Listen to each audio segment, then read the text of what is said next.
এই ছেলেটি রাস্তার মধ্যে একটি হাত ঘড়ি খুঁজে পেল। কৌতূহলবশত সে ঘড়িটি পরে নিল। হঠাৎ একটি অদ্ভুত সংকেত শোনা গেল এবং তার পেছনে একটি ঝলমলে দরজা তৈরি হয়ে গেল। যখন সে চোখ খুলল তখন দেখল সে অনেক পুরনো যুগে চলে এসেছে। ঘড়ির ওপর লেখা ছিল এটি 2 ঘন্টা পড়লে সে আবার নিজের সময় ফিরে যেতে পারবে। ঠিক তখনই দুইজন যুবকের নজর তার উপর পড়ল। তার আধুনিক কাপড় দেখে তারা ভাবল সে নিশ্চয়ই বড় কোনো শহরের ধনী মানুষ। তাদের একজন তাকে ডাকলো এবং পাশা খেলার আমন্ত্রণ দিল। সে যেতে যাচ্ছিল এমন সময় তার চোখ পাশার বাটির দিকে পড়ল।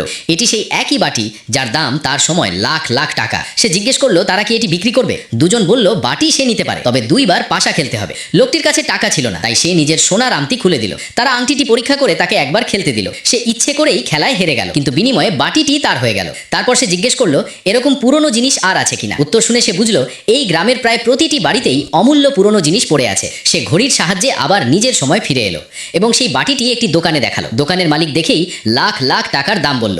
টাকা পাওয়ার পর সে একটি ট্রাকে অনেক জিনিস নিয়ে আবার সেই পুরনো দরজা দিয়ে অতীতে ফিরে গেল।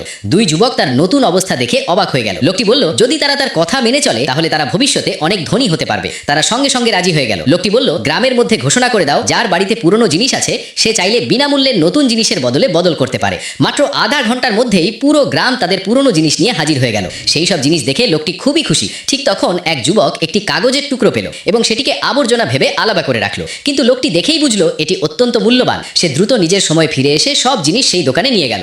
দোকানের মালিক সব দেখে অবাক হয়ে 10 কোটি টাকা দিতে রাজি হয়ে গেল। ঠিক তখনই এক সুন্দরী মেয়ে দোকানে কিছু কিনতে এলো। সে পুরনো জিনিসে আগ্রহী ছিল না। লোকটি তাকে সেই কাগজটি দেখালো। পরীক্ষা করে মেয়েটি বলল এটির জন্য সে 30 কোটি টাকা দিতে পারবে।